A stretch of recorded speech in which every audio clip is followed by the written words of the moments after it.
When someone calls after being charged with a family violence crime, most of them are freaking out because when they get out of jail, they are given bond conditions that prevent them from going home, prevent them from even communicating with the person accusing them, and they don't know what to do.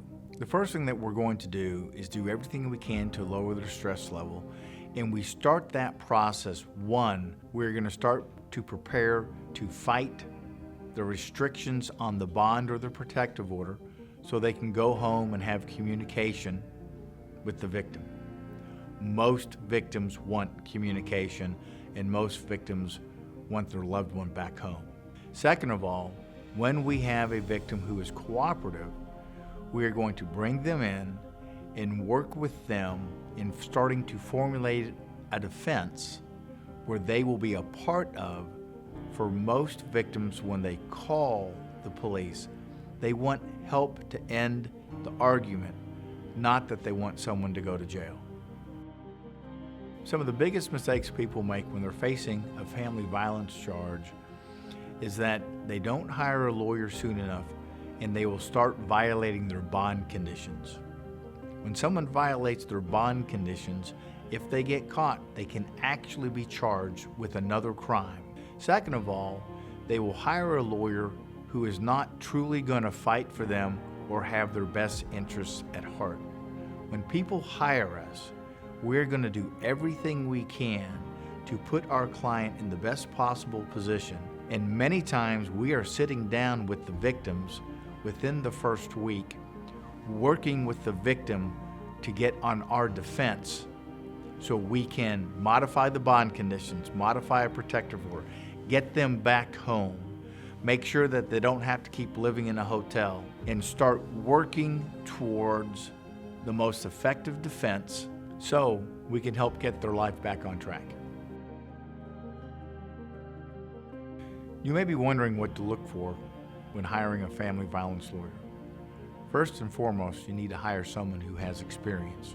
Second of all, you need to hire someone who is accustomed to fighting these cases in court and has the reputation of fighting these cases in court. If you don't find a lawyer that has a reputation for fighting these cases, the prosecutors know that.